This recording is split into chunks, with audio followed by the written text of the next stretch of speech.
The evening settled over our house the way dust settles after a long day, slowly, quietly, and into every corner. Before I even noticed, my eyes caught the faint glow of my phone on the counter, a reminder to hit subscribe if anyone was following my story online, a thought I quickly pushed aside. Outside, the city was winding down. Somewhere below our apartment, a street vendor was packing up his cart, metal clanking softly. A motorbike passed, its sound fading into the distance. Inside, everything felt arranged. Too arranged. The dining table sat under the yellow glow of the overhead light, freshly wiped, plates placed with careful symmetry. The smell of dinner hung in the air, warm spices, cooked rice, something rich simmered too long. On any other night, it might have felt comforting.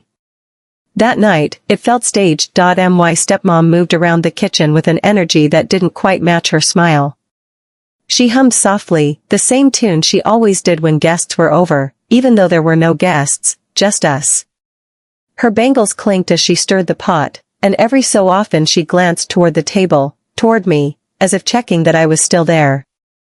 "Dinner's ready," she said finally, her voice bright, almost cheerful. Too cheerful. My father was already seated, scrolling on his phone, glasses sliding down his nose. He barely looked up. "Smells good," he muttered, more habit than interest. I took my seat slowly, pulling the chair back just enough to make it scrape against the tile. The sound echoed louder than it should have. My stepmom flinched, just slightly, but I noticed. I always noticed things like that. She placed the plates down one by one. First my father's. Then mine. She adjusted my plate so it sat perfectly centered in front of me, her fingers lingering on the edge. "Eat while it's hot," she said, meeting my eyes. I nodded. "Yeah. Thanks." The room fell into that familiar dinner table silence, the kind family's mistake for peace. The ceiling fan hummed above us, pushing warm air around. My father picked up his spoon and began eating without a word. My stepmom sat across from me, hands folded, not touching her food yet. I felt it then, that tightness in my chest, like a warning I couldn't explain. My stomach twisted, not from hunger, but from something else. A feeling I'd learned to trust over the years. My stepmom watched me closely, smiling whenever our eyes met. I forced a small smile back, my heart beating just a little too fast. Nothing had happened yet. But something was about to.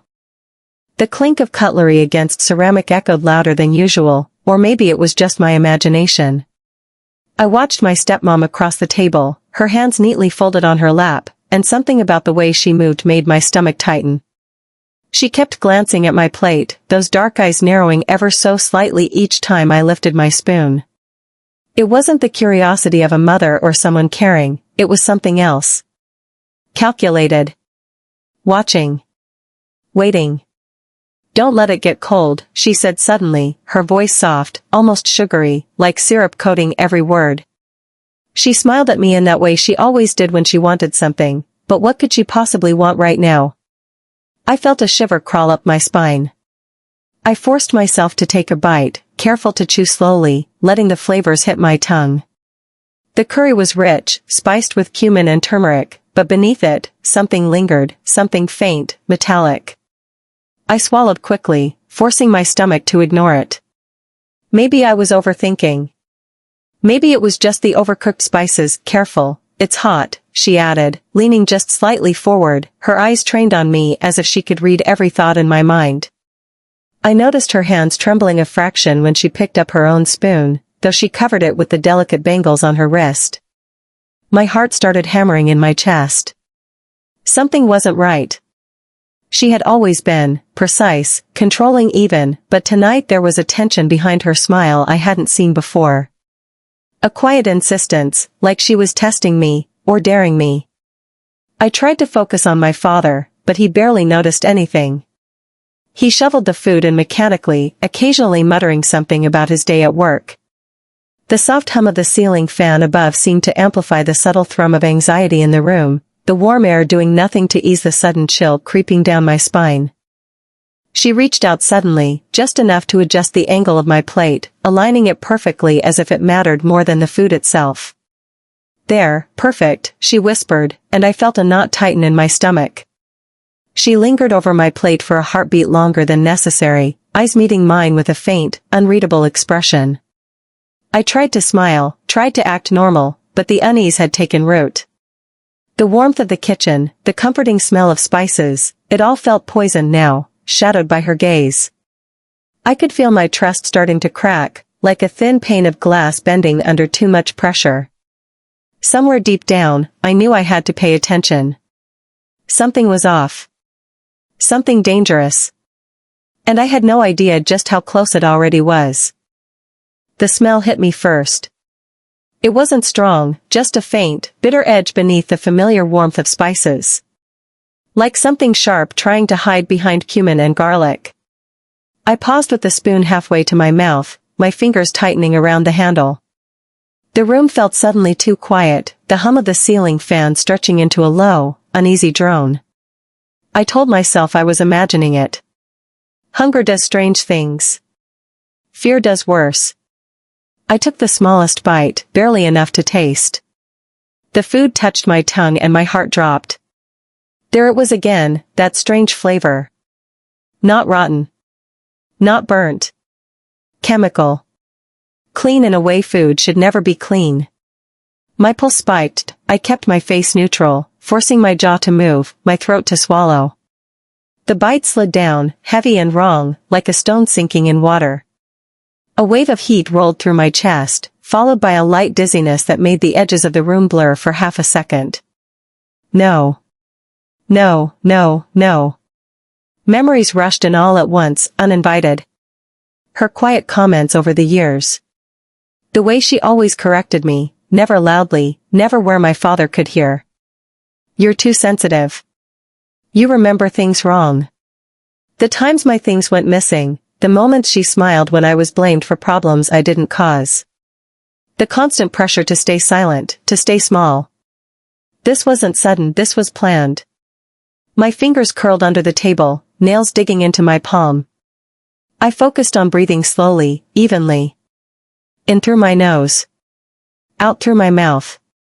Panic wouldn't save me, clarity would. I glanced at my glass of water, then at my plate. The food seemed unchanged, innocent even, steam rising softly under the yellow light. But my body knew the truth.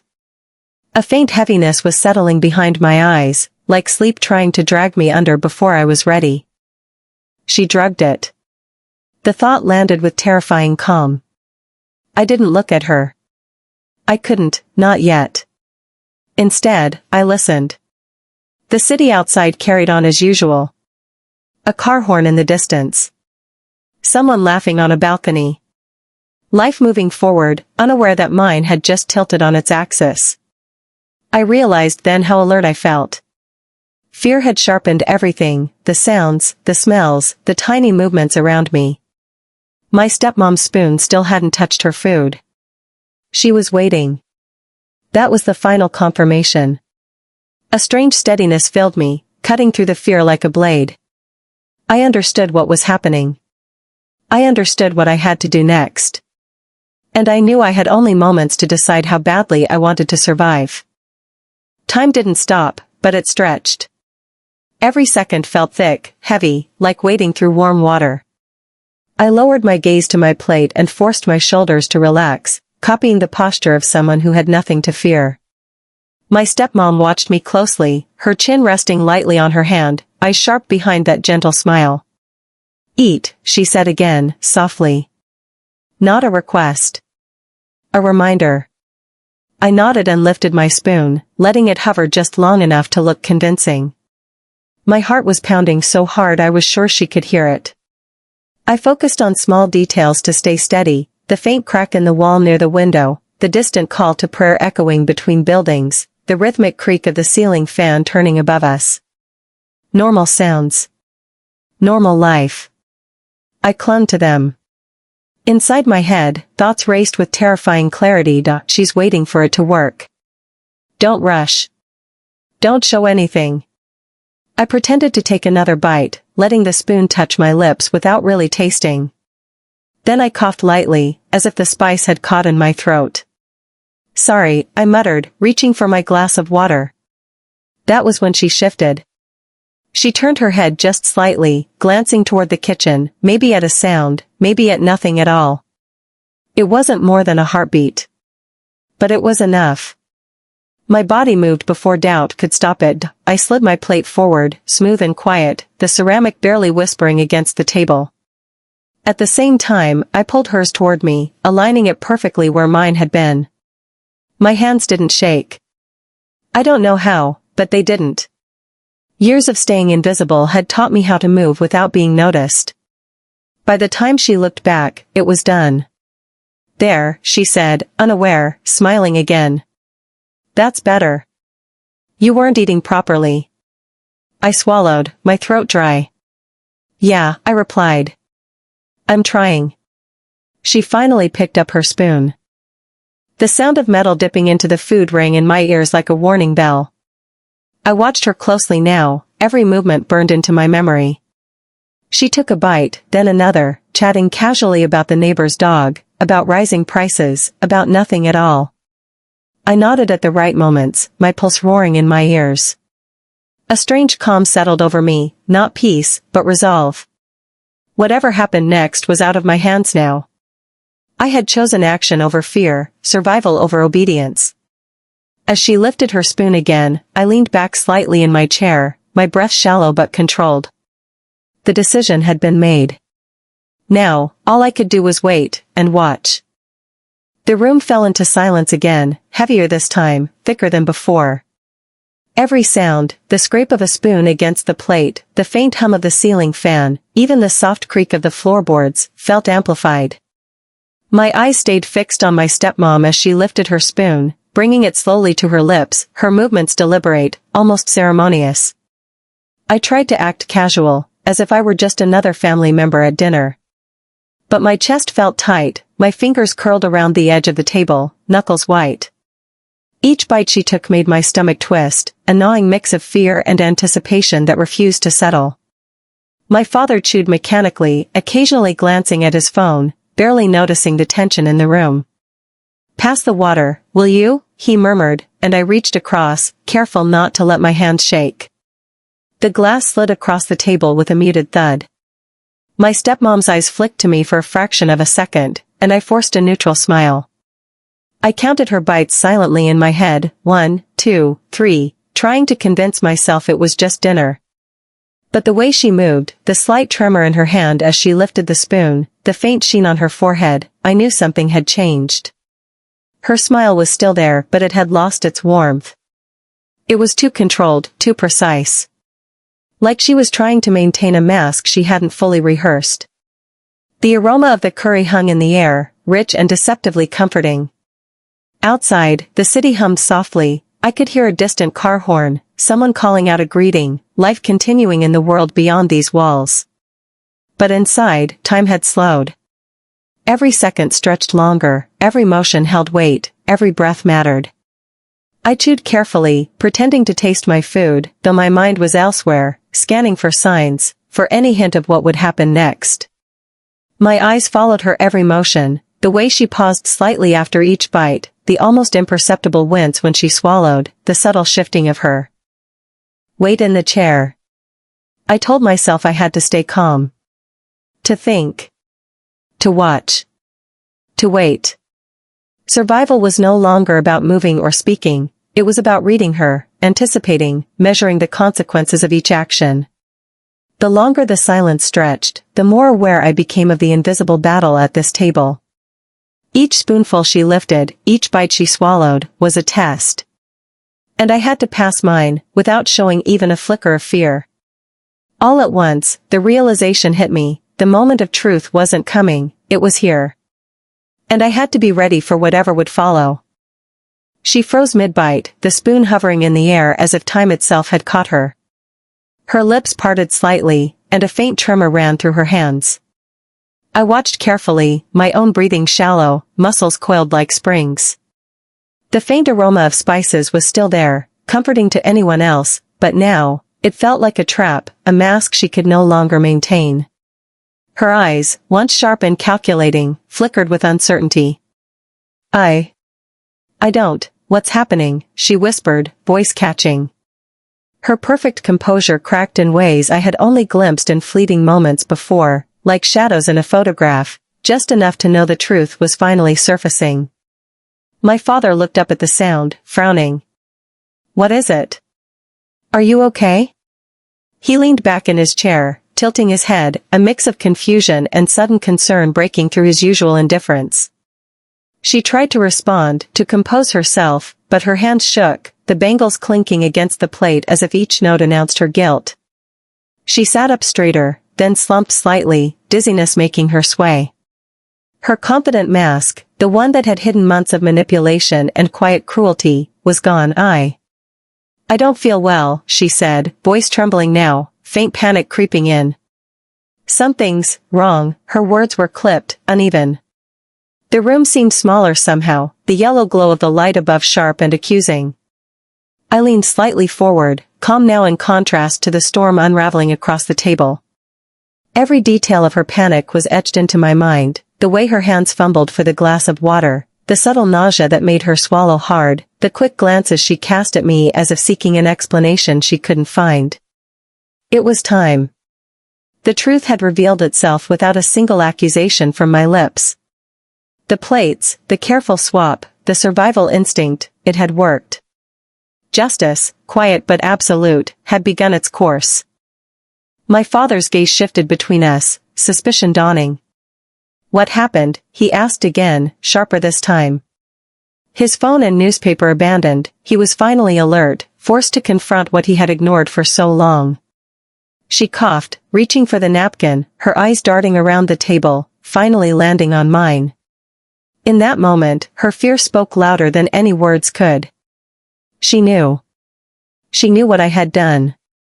And more importantly, she knew she had underestimated me. I sat back, heart still pounding, but strangely steady. The game had turned. The power had shifted. And now, there was no turning back. I took a deep breath, the kind that steadies your voice when every heartbeat screams at you to stay silent. The aroma of curry, once comforting, now seemed almost bitter in my nose. My stepmom sat slumped, pale and trembling, eyes darting between me and my father, as if the walls themselves had turned against her. I switched the plates, I said finally, my voice calm but firm, slicing through the thick tension at the table. The food you tried to drug me with, it wasn't mine. Her face went pale, eyes widening, mouth opening as if to argue, but no words came out.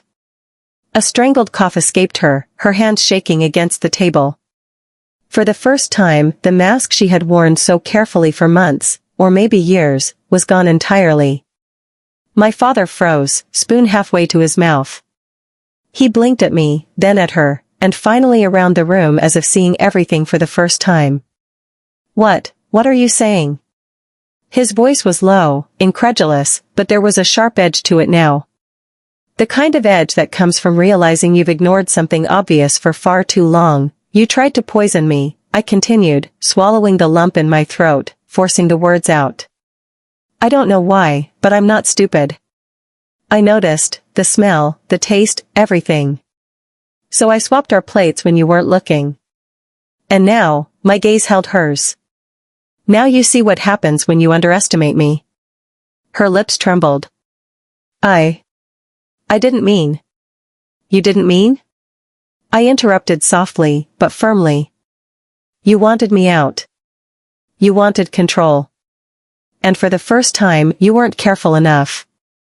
My father's eyes widened, and a heavy silence fell over the room.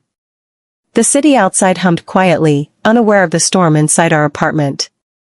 Somewhere a motorbike passed, its engine fading into the distance. In that moment, I realized how alone we had been in this, each of us trapped in our own routines, ignoring the undercurrents of tension that had been growing for months. My father pushed back from the table slowly, the newspaper forgotten, the phone slipping from his hand. All this time, and I never noticed?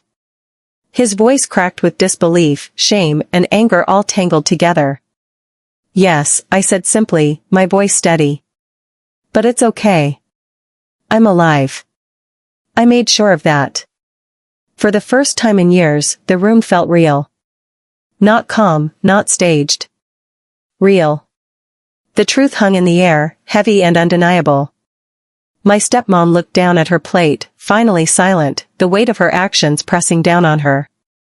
And for the first time, I felt a strange release, a mixture of relief, validation, and the quiet satisfaction of justice finally being seen. The sound of sirens broke the heavy silence like a sudden storm. I barely registered it at first, my mind still tangled in the sharp edges of the confrontation. Then the knock came, firm, insistent, echoing through the apartment. My father's face went pale, his hand hovering over the table as if afraid to touch anything. "Open the door," one of the voices called, steady and professional. "We've had reports of a medical emergency." I moved first, my legs stiff beneath me, and swung the door open. Two uniformed paramedics stood there, their expressions calm but alert. Behind them, a police officer nodded politely, holding a notepad. The hallway lights reflected off the tile floor, bouncing faint glimmers across the walls, and I realized how small the apartment felt now, how exposed. She's unwell, my father said quietly, his voice shaking. "Please, take care of her." I watched as the paramedics entered, checking vitals, adjusting her posture, and speaking to her in soothing tones. The stepmom, pale and trembling, clutched at the edge of the chair, eyes wide with a mix of fear and disbelief. I didn't look directly at her, I didn't need to. I could feel the shift in power from across the room, the quiet justice that had finally settled in. One of the paramedics said something softly to her, and she nodded weakly, almost too dazed to understand. They moved her carefully onto a stretcher, the bangles on her wrists clinking faintly with each motion. The city lights outside the window reflected off the stretcher rails, a cold reminder that life would continue beyond these walls, but nothing inside this apartment would ever be the same. My father finally turned to me, his eyes red, filled with a mixture of guilt, relief, and exhaustion. I didn't see it," he admitted, voice hoarse. I should have noticed." I didn't answer immediately. I let him feel the weight of those words, the long months of ignoring the warning signs finally catching up. Then I whispered, "It's over. We're safe now." The paramedics were gone in minutes, the apartment silent again except for the faint hum of the ceiling fan. The plate sat abandoned on the table, untouched, a quiet testament to the night's events. I finally exhaled, a long, shaky breath, letting the tension drain from my shoulders. Relief mingled with pain, the knowledge that survival came at the cost of shattered trust, broken family bonds, and a truth that would never be undone. I walked to the window, looking out at the city below, lights twinkling as if nothing had happened. But I knew better. Tonight had changed everything. I had survived. And for the first time in a long while, I felt steady. I sat by the window long after the sirens had faded, the city lights stretching endlessly below like a scattering of stars caught in concrete. The air was warm, carrying the faint scent of jasmine from the neighbor's balcony, but it didn't bring comfort, not really. Everything felt quieter now, heavier, and yet somehow, more alive. I ran my fingers over the edge of the windowsill, remembering the events of the night like a film replaying in slow motion. The tension at the table, her smile that hid a dangerous secret, the subtle weight of fear pressing against every breath. I could still feel my heart racing in that long silence, the pulse of survival thrumming in my veins. I whispered to myself, almost aloud, "I made it. I really made it." The words tasted foreign yet grounding. For the first time, I realized the power of noticing the small things, the odd smell, the trembling hand, the glimmer of truth hidden in plain sight. Intuition isn't just a feeling, it's a compass, a lifeline. I thought about the months I had kept silent, about the little warnings I had ignored or hidden away to keep the peace. Silence had been safe once, but I knew now that safety was an illusion. Courage isn't loud or dramatic. Sometimes, it's quiet. Sometimes, it's just a decision to act when every instinct screams to stay still. The apartment was empty now, the table bare except for the faint stains of the night's meal. I could almost hear echoes of her calm, calculated words, now meaningless, powerless.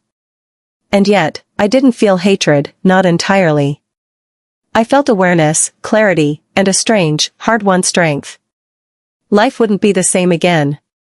The father I had known, the family I had counted on, everything was fractured. But I was still here. I could still choose my path.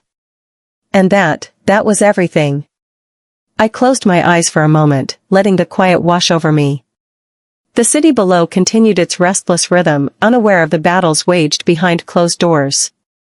And I understood, finally, that survival wasn't just about avoiding danger, it was about paying attention, trusting yourself, and standing firm when no one else would. Opening my eyes, I whispered one last time, I survived. I'm alive. And I won't forget it.